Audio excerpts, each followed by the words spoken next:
हाँ तो बच्चों, पिछले वीडियो में हम लोगों ने पढ़ा पाउली का अपवर्जन नियम। आज हम लोग को इस वीडियो में पढ़ना है, अगला टॉपिक जो उसका है वो पढ़ना है हमको हुंड का नियम। ठीक है, तो हुंड के नियम क्या है, तो पहले इसका नियम समझ लेते हैं। इसका नियम क्या है, तो इसका नियम यह है कि इस नियम के अनुसार, इस नियम के अनुसार किसी परमाणु के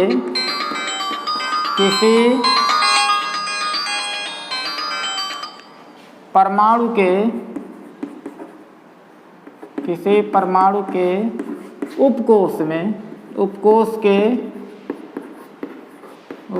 के ऑर्बिटल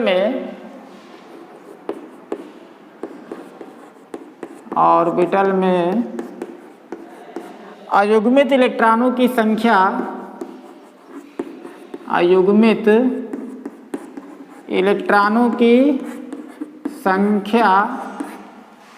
अधिकतम होती है। अयुग्मित इलेक्ट्रॉनों की संख्या अधिकतम होती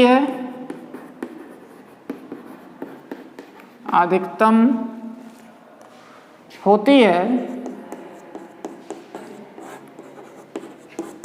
और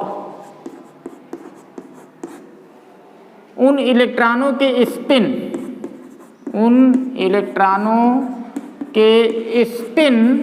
यानी कि घूमने की दिशा, और उन इलेक्ट्रॉनों के स्पिन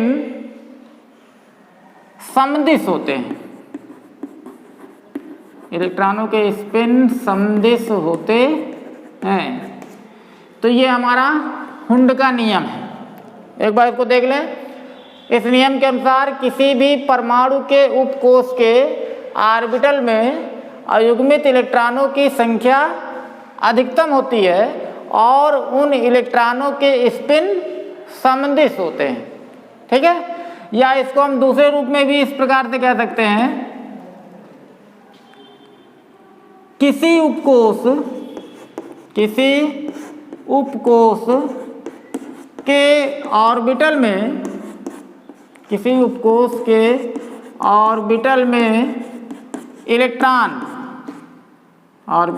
इलेक्ट्रॉन तब तक युग्मित नहीं होते हैं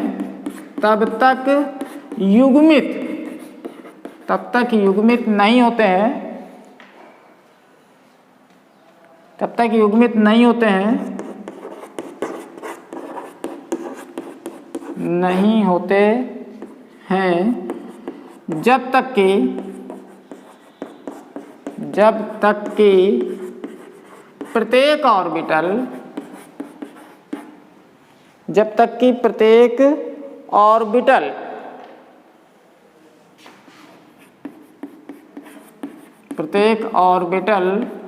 अयुग्मित ना हो जाए।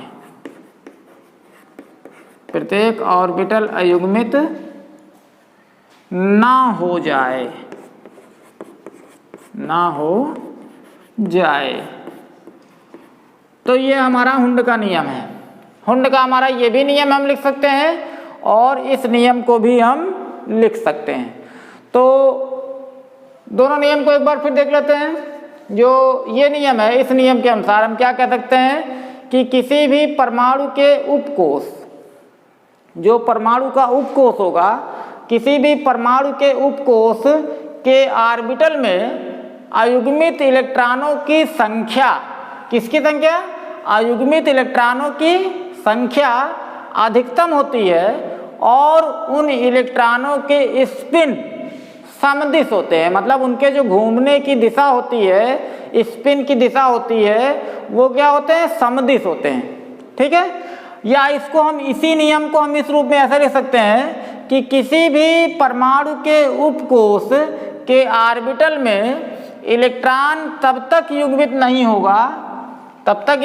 होते हैं, मतलब इलेक्ट्रॉनों का जो पेयर है, जोड़ा है, वो तब तक नहीं बनता है जब तक कि प्रत्येक ऑर्बिटल अयुग्मित ना हो जाए। तो जैसे हम इसका एक एग्जाम्पल हम बताते हैं इसका एग्जाम्पल, इस नियम को हमको एग्जाम्पल के रूप में दिखाना है। तो जैसे हम यहाँ लिखते हैं ऊपर, चलिए इस नियम को हम मिटाते हैं। नियम तो लिख ही लिया होगा आप लोगों ने। जैसे हम लेते हैं कार्बन है, तो कार्बन का परमाणु क्रमांक कितना है? 6। ठीक है, तो कार्बन का जब हम इलेक्ट्रॉनिक विन्यास करेंगे तो इलेक्ट्रॉनिक विन्यास आएगा 1s2, आप बाउ नियम के अनुसार 1s2, 2s2 और हो गया हमारा 2p2। ये आप बाउ नियम के अनुसार हमारा कार्बन, हमने एक परमाणु लिया और कार्बन परमाणु का ये हमारा इलेक्ट्रॉनिक विन्यास है 1s2, 2s2 और 2p2। अब अगर हम ये उपकोष की बात करें तो यहाँ पर हमारा 1s उपकोष है, 2s उपकोष है और 2p उपकोष है। इन्हीं उपकोषों में जो ऑर्बिटल हैं वो इलेक्ट्रॉन हमारे क्या किए हुए हैं? भरे हुए हैं। तो इन उपकोषों को हम बनाते हैं, तो ये 1s उपकोष है, यस उपकोष है। तो यस उपकोष में कितना ऑर्बिटल होगा? 1। तो यहाँ पर हमने लिख दिया 1s। यहाँ पर भी हमारा ये 2s उपकोष है, तो यस उपकोष है, तो यस उपकोष जहाँ भी रहेगा वहाँ पर ऑर्बिटल केवल एक ही बनेगा। तो यहाँ पर हमारा ये हो गया 2s उपकोष। अब ये हमारा 2p उपकोष है, यानी कि p उपकोष है, तो p उपकोष में ऑर्बिटल कितने होते हैं? 3। p उपकोष में हमने ये 3 ऑर्बिटल बना दिया, तो ये लिख दिया हमने 2p। ठीक है, अब हम अगर बात करें इलेक्ट्रॉनों के प्रवेश करने की, तो किसी उपकोष के ऑर्बिटल में इलेक्ट्रॉन तब तक युग्मित नहीं होगा जब तक कि प्रत्येक ऑर्बिटल अयुग्मित ना हो जाए। तो जैसे 1s उपकोष में कितना इलेक्ट्रॉन है? 2।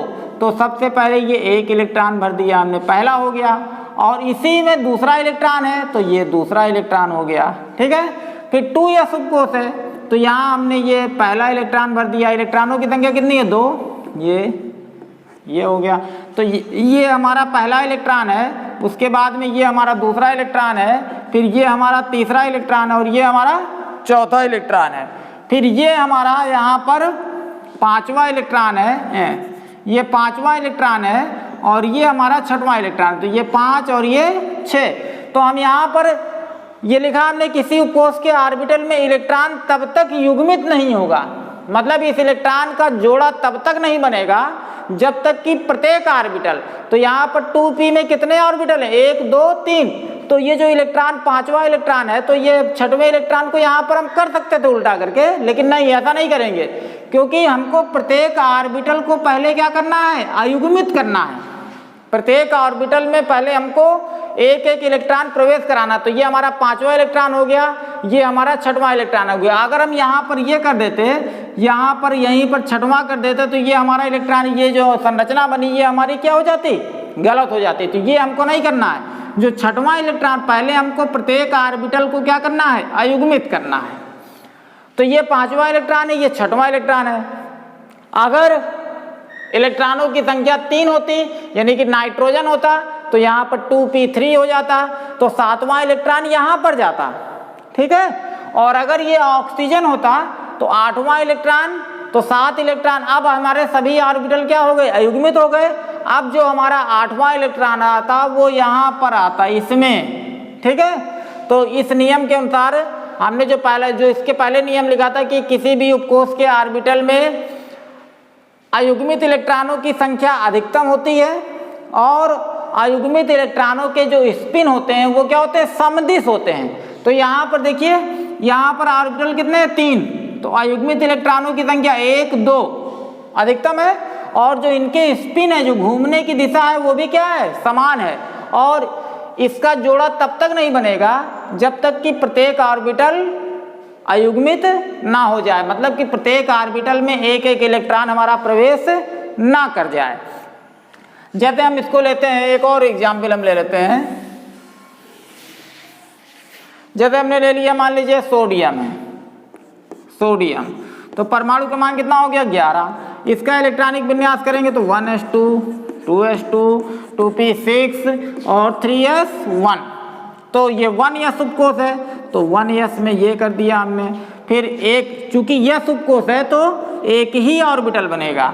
फिर 2s उपकोष है, यस उपकोष है तो एक ही ऑर्बिटल बनेगा। फिर 2p उपकोष है, p उपकोष है तो p उपकोष में ऑर्बिटल की संख्या कितनी होती है 3, तो यहाँ पर लिख दिया हमने 2p, फिर एक उपकोष और है 3s, चूंकि s उपकोष है तो एक ऑर्बिटल बनेगा। ठीक है, s उपकोष में ऑर्बिटल की संख्या 1, p उपकोष में ऑर्बिटल की संख्या 3, d उपकोष में ऑर्बिटल की संख्या 5, 1 2 3 4 और एक ये 5, और f उपकोष में ऑर्बिटल की संख्या होती है 7, 1 2 3 4 5 6 और एक ये 1 2 3 4 5 6 7 ऑर्बिटल। तो चूंकि ये p उपकोष था तो 3 ऑर्बिटल हो गया, और ये 3s है, फिर s उपकोष है तो कितना ऑर्बिटल होगा 1। अब हमको इलेक्ट्रॉन को भरना है, तो 1s में कितने इलेक्ट्रॉन है 1, और ये दूसरा, तो ये पहला हो गया, ये दूसरा हो गया। ये इलेक्ट्रॉनों को भरने का क्रम दिख रहा है ये। फिर 2s उपकोष में कितना इलेक्ट्रॉन है 2, तो ये तीसरा इलेक्ट्रॉन हो गया, और ये चौथा इलेक्ट्रॉन हो गया। फिर 2p में 6 इलेक्ट्रॉन है, तो ये 5वां हो गया पहले, फिर ये 6वां हो गया, और ये 7वां हो गया। पहले इस प्रकार से हमने भर दिया, तो सभी में एक एक इलेक्ट्रॉन प्रवेश कर गया, यानी कि प्रत्येक ऑर्बिटल क्या हो गया अयुग्मित हो गया। अब अयुग्मित होने के बाद इलेक्ट्रॉनों की संख्या कितनी है 6, तो यहाँ पर ये हमारा हो गया 8वां इलेक्ट्रॉन, फिर ये हो गया हमारा 9वां इलेक्ट्रॉन, और ये हमारा हो गया 10वां इलेक्ट्रॉन। अब उसके बाद हमारा 3s उपकोष में कितना, अब देखिए यहाँ पर हमारे ये सभी क्या हो गए युग्मित हो गए, तो यहाँ पर इस प्रकार से 5 के बाद 6 नहीं आएगा, पहले 5 के बाद 6 यहाँ गया, 7वां यहाँ गया। जब अयुग्मित हो गए सभी ऑर्बिटल तो अब उसको क्या करेंगे युग्मित करेंगे, तो 8वां इलेक्ट्रॉन यहाँ पर आया, 9वां इलेक्ट्रॉन यहाँ पर आया, और 10वां इलेक्ट्रॉन हमारा यहाँ पर आया।